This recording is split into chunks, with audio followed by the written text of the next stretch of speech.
Oh, hello. Welcome to Sunbeam Alpine Tiger Recreation Part 11. Now, this episode, we're going to talk about the clutch, flywheel, and its associated parts, swapping from cable to hydraulic, and also the brackets where I've designed myself and made for this application. Yes, you can buy them off the shelf, I've seen that, but I thought it'd be a little bit of a challenge to do something different. That's what I like, to do things different. Now, I hope you enjoy watching this short episode, and if you know people who are into this stuff, please get them to subscribe. It'd be nice to get more subscribers, but I will continue to do this all the way through. And once again, so as another update, we're still awaiting the bolts for the clutch assembly. 6 of and the ARP ones. Now you're going to laugh at this. This is my luck. So as they came from Amazon, because they was from America, because they was like £12 cheaper, because I'm a bit of a cheapskate.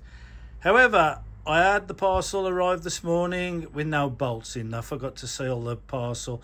So somewhere from the US of A to here, they're lost. So as I've just ordered another set now and paid a bit dearer, so that should be here soon. So as we want to get the gearbox on.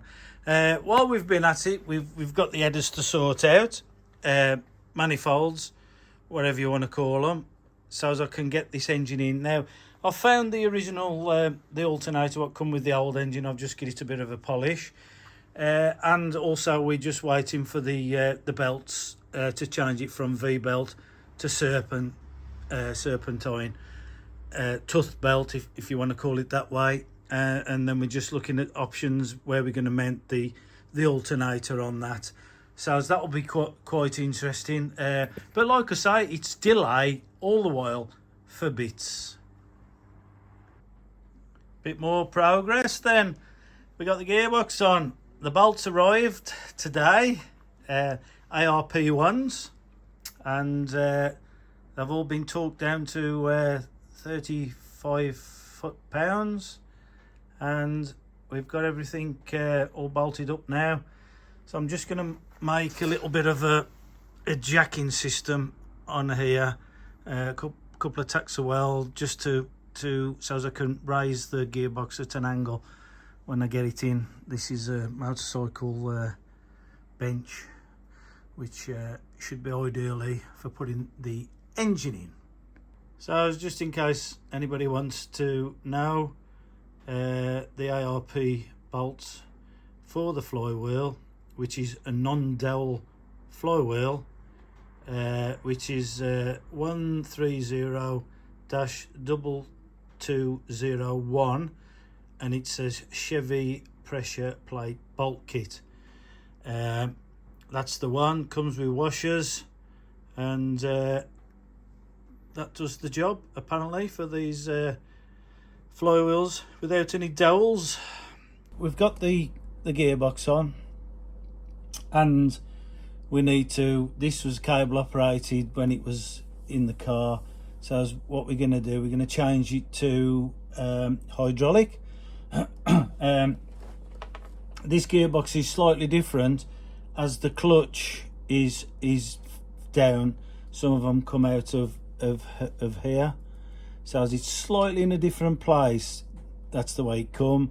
I could change it, but I think it'll be easier to bleed the clutch or to change it in the future. So as far as I know, it's fine. It is close to the exhaust, not that close, inch and a half, inch and 3/4, no, 35-40 millimeters away from the lever, but I can sort that out with a nice polished stainless steel heat reflector, whatever you want to call it.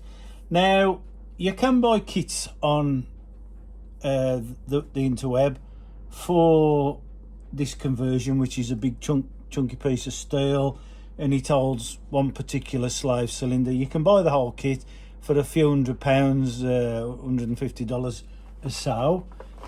However, I make my own because that's how I am. So I was thinking I'm not going to use steel. Aluminium gearbox, so why bolt a bit of steel to it? That's what I'm thinking of. So what we'll start off with, we make a template.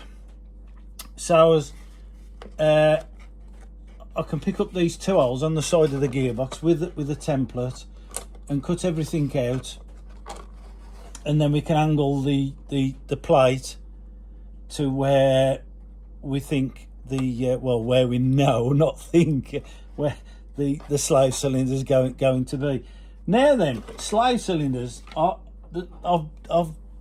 looked at two. One's an MGB V8 slave cylinder, which is 25 millimeters, 1 inch bore piston size, and also I found one off a Japanese vehicle, which is 3/4.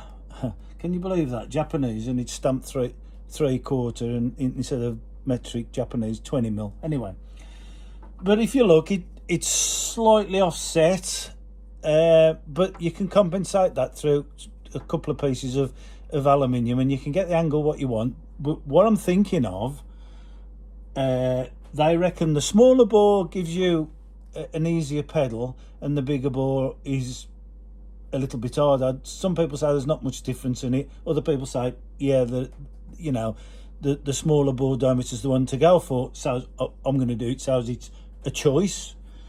So as I'll make the plate, so as you've got the MG one or the Japanese one. So as you could be stuck somewhere with it gone, and you can just pick one off on the shelf with the Japanese one, probably the MG one as well. But that is my choice. Anyway, so as we've done the template and we cut the plate. Now that's 6mm quarter plate aluminium, whatever you want to call it, and that fits on there beautiful. But just a little bit more weight saving than the way I am, I'm going to trim this piece out here, so as we can put the MG one on, which will be drilled and bolted, or we can put the Japanese one on. So I'll get to that in a bit. I might now. Yeah, here's another problem. Now I've got a folding machine. Now it's for light gauge steel. So I've actually folded this on that machine by increasing the mouth of the tooling. I've been bending sort of 2mm and 3mm with a 20mm, 3/4 by 3/4 angle, but this one I've had to use 40mm, 1.5 by 1.5 angle iron, and you just put it in the bottom tool. Extend your thing. It's a jack type one, and it's benty to treat. But I might have to put like another little bend across here now when I've cut that out, just to pull it back a little bit so as it lines up. So as what we've done, we've brought these tiny little balls, which there again comes with, I think, the metric, which they'll go in a bit of threaded bar. And believe it or not, the MG doesn't come with a rod, but the Japanese one does. So as I can use the rod for both of them. What I shall do is just cut it off and extend it, put the ball on, so as it will become adjustable. So as either or, we've got a choice of slave cylinders, which I think is the way to go. So as we'll press on with that and see what that ends up looking like. Obviously I've got some problems with the exhaust. I'm just going to explain that in a minute. Right then, so as what we've done now, we've marked a line square across the top. From there, where we're going to bend it in slightly, just to get the slave cylinder in line where the ball goes into the arm, the clutch arm. So as it's about 75mm from the top, we're going to pull it in about 10-15 degrees, which I think's about right. And in doing so, I just wanted to check to see whether the clutch arm is in line.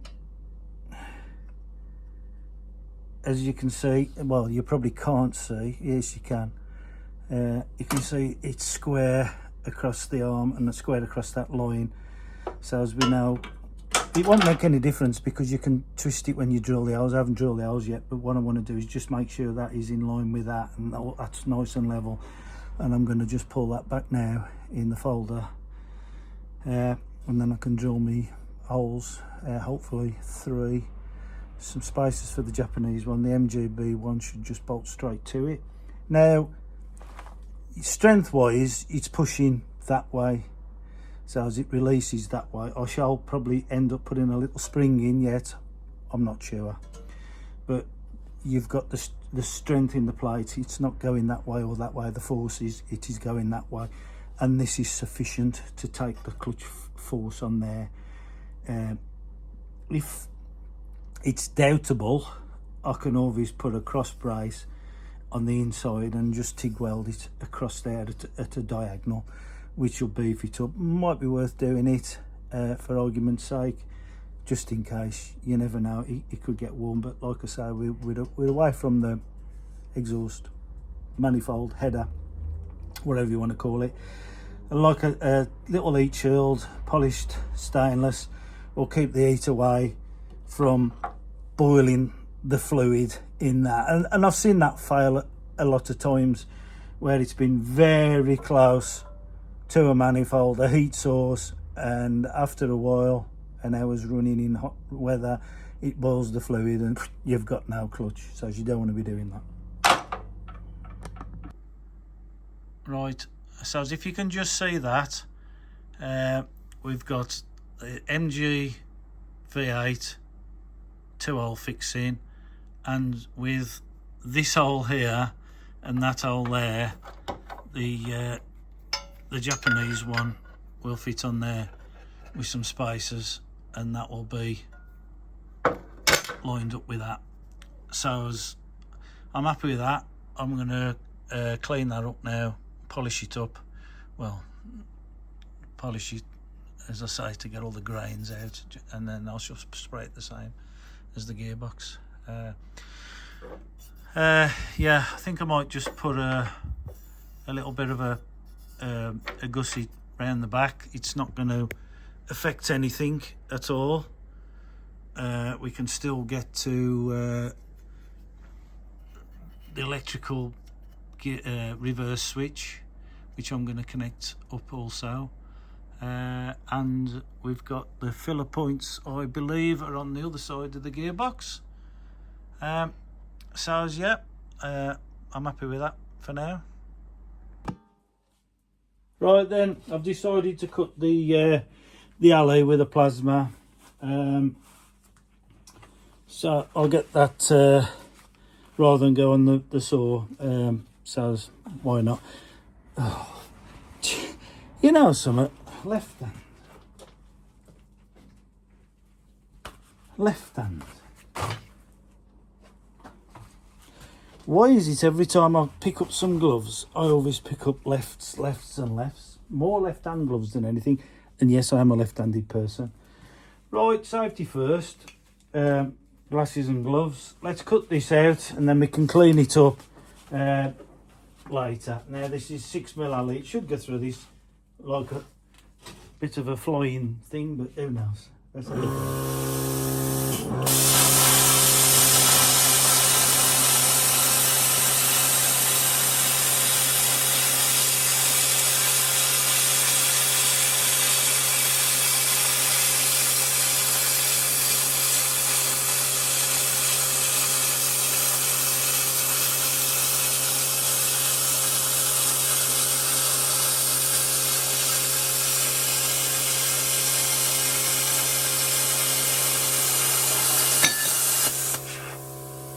Yeah, it's gone through it like a knife, hot knife through butter, as they say. So all I've got to do now is clean that up. It's just made it a little bit lighter, that's all, and probably more aesthetically pleasing to look at. Who knows? It's one of them things. I've just got to open these up now. I'll do this while I'm at it. May as well. I can clean them all up with the rotary burr, so that'll do.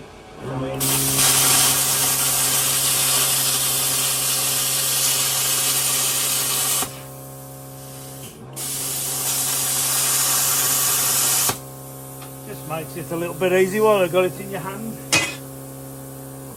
Right then, let's do some cleaning up then. Get this bracket mounted. Right, there's the Japanese one, the 3/4 bore one. Now it is close to the exhaust, so as I'm gonna have to make a heat shield. I used highly polished stainless steel, make a lovely little heat shield along this edge to keep the heat away from that. That is a concern.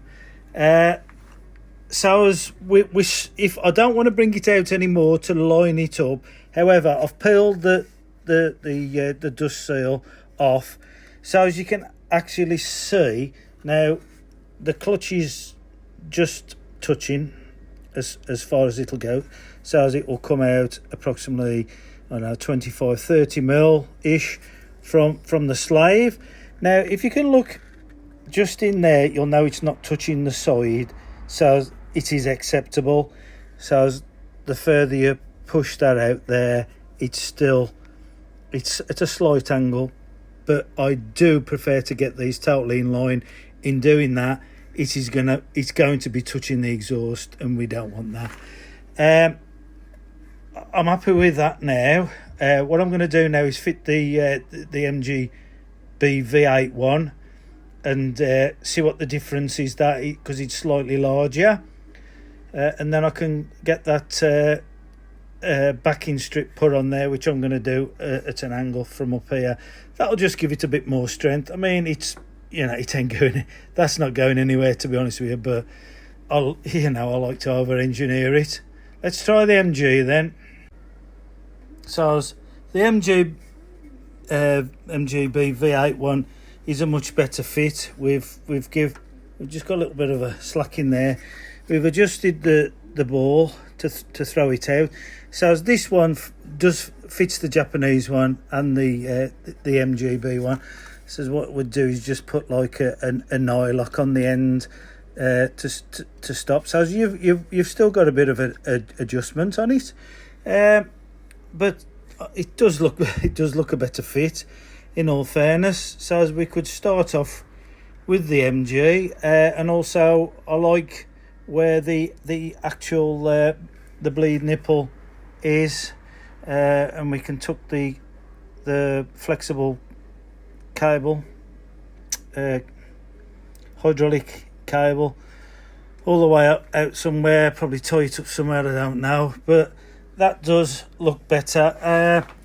And like I say, you can get your finger in it from the exhaust, so as it does want an heat shield. It will want an heat shield and probably some wrapping round it, to be honest with you. But if you can look, it looks quite good in line.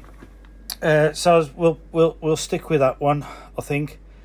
And I can't really tell you anything until it's in the car and working. Right, so that concludes the clutch. Now I'm just going to tack weld a piece of alley strengthener in there, and also I don't like the way those are seated in there. I don't really want to grind them flat, just to get a socket on. So I'll just use longer bolts, and I'm just going to put a little bit of an extension just so as I can get the socket on them to tighten them up, which that'll sort that out. But all in all, it's nice. It's the best I'm going to get it, to be honest with you. It makes me wonder whether it would have been better here. but it's just one of those things. Maybe if it's not suitable, I know I can think on it, whether to change the bell housing. But I've done like quite a few mods on that bell housing to give a lot of clearance from the back of the firewall. So we'll stick with that. Work with it. Could be better. It'd be easy to get to anyway. I know that for a fact, to change it. So but like I say, I can, when I make the exhaust, I'm making some nice stainless steel exhaust for it. I can come away from it and then come back in with some pie cuts, and then we can make this heat shield. So we've got 3/8 of an inch gap off the flange of the exhaust, and I would say probably 3/4 of a gap from there. So yeah, it wants an heat shield. That'll save it. Anyway, let's see how things go. Even better, we've manipulated the alley plate a little bit more. I've got a real decent clearance there now, 1.25 inch, 40 millimeters, and you can see I've removed the boot, and it's not touching the side of the cylinder. It's out, fully out. The clutch is actually engaged, so you can back it off a little bit. Nylock nut on there, and what we're going to do now, if you can see down the side of the gearbox how I've tucked it back in on itself, we can get to the bolts up on here and the back of there. So that's an easy change. Also, if anybody's asking, the Japanese one fits as well, because it was the same orientation as this one on the 3/4 bore. We're going to stick with this, and I've got like a better chance of an heat shield round here, and I can probably wrap it as well once it's piped in. All I've got to do now is I'm just going to weld a triangular brace across the back, which I'll show you. That will really make that stiff then, so as nothing's going to smash it out the way, or it ain't going to move if you got your foot on the clutch or anything like that. I just want it to be nice and solid. So as I am really pleased with that now. So we'll get that welded on and a bit of paint and get it all bolted up. Right then, let's get this bracket TIG welded up using AC aluminium. Now, another thing what I've done by mistake sometimes is picked up the wrong rod, a stainless rod, and then I'm welding away and thinking, something not right here. And you realise you've picked the wrong bloody rod up. Yeah, it's an old-timer a mistake. Right, let's get a little bit of a run up here anyway.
This will be extremely hot.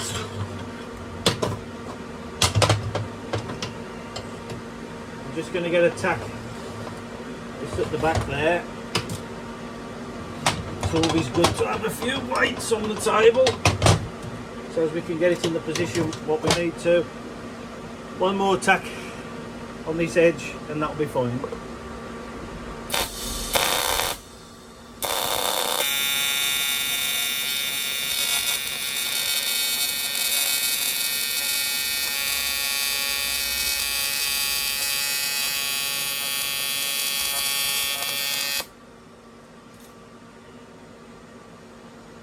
Okay.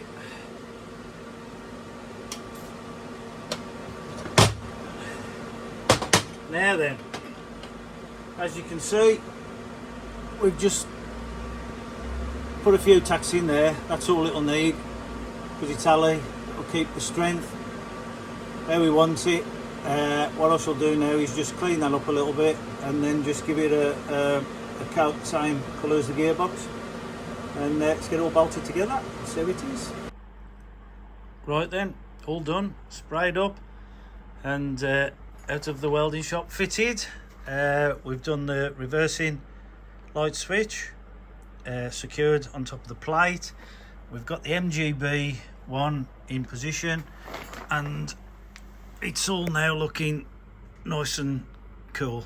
So I'm really pleased now with that, and also I can get my hand there between the exhaust, but there's no excuse for not doing the heat shield. The heat shield, I shall be fixing it from probably here, and then bring it down on a curvature. That will protect that then. If I want to, I've got some turbo lagging knocking about somewhere. I might just cable tie a bit of turbo lagging on it just to keep the heat down. I'm still in two minds whether to get these ceramic coated. I am hard thinking on that. But yeah, the Japanese one as well, I can try that when it comes to it. Heat shield, I'll probably sort that out when it's probably in the car.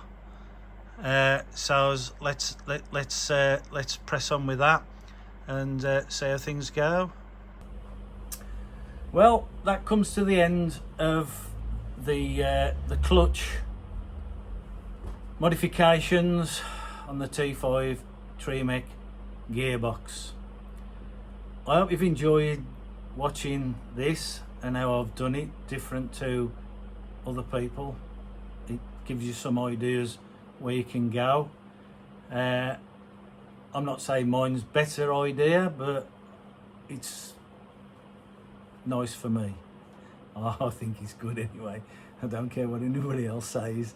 But once again, thanks for watching. If you know anybody who's interested in this sort of stuff, please give them a link. I would like to get more subscribers. As the build goes on, things are going to get technical. There'll be a very good build on doing the exhaust. That's a bit of a forte of mine because I want that to be absolutely better than anybody else can do. So that's going to be a challenge.